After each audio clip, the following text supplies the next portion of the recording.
Ian here. It's Jen, right? Yes, sir. Please, call me Ian. I was just getting set up for our next stop. Sir, Ian, I just wanted to discuss how it went out there. I don't think it was my best performance. I thought you were fine. Well, defensive operations aren't my strong suit.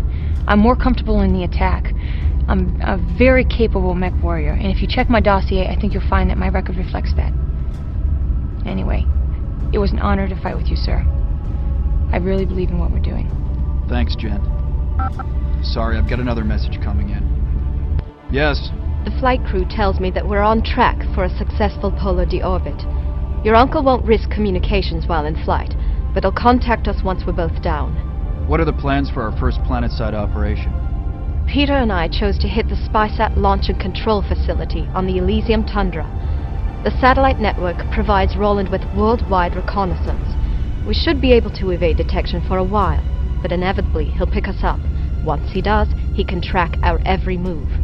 So, we intend to use his own toys against him. We hit a number of outlying facilities to stall a counterattack. Then we launch an assault on the satellite control station. We don't destroy it, we capture it. Peter's bringing in some of Carl's former colleagues, engineers who can aid us in taking over the station. Once we have control, we can use the satellites to identify Steiner targets and track troop movements. Sounds good. Before we set down, you'll have to scout out the area near our drop site. If any patrols identify our drop location, we're dead. We'll hot drop you prior to setting down. I recommend you keep your recon lens small to avoid detection, but that's your call. I'll upload the tactical overview for the rest of the op by the time you get back. Hopefully, Peter will have contacted us by then. Be sure to check your Lancemate roster and get me your picks for the mission as soon as possible. All right. I'll get us set up for the drop.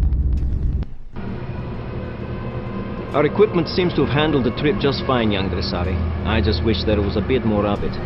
There should be good supplies for salvage here on the tundra. Even some heavier chassis. We could use them. Agreed.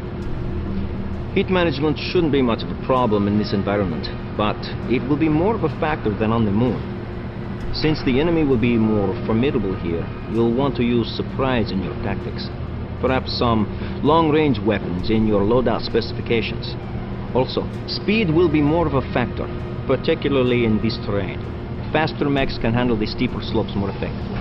I'll keep that in mind. A piece of advice, young Dressari. Balance your Lancemate's loadout with your own. You want to fight as a coordinated whole, not as a collection of mismatched single combatants. Once you've specified the mech configurations you'll be using, I'll get them set up as quickly as possible. Good luck. Sir? Yes, Casey? I notice we've been encountering a lot of smaller combatants. I tend to try to take those targets out at longer range since their weapons are often range limited. Prudent. When I'm on Lance, I'd like you to consider me your official sniper, sir.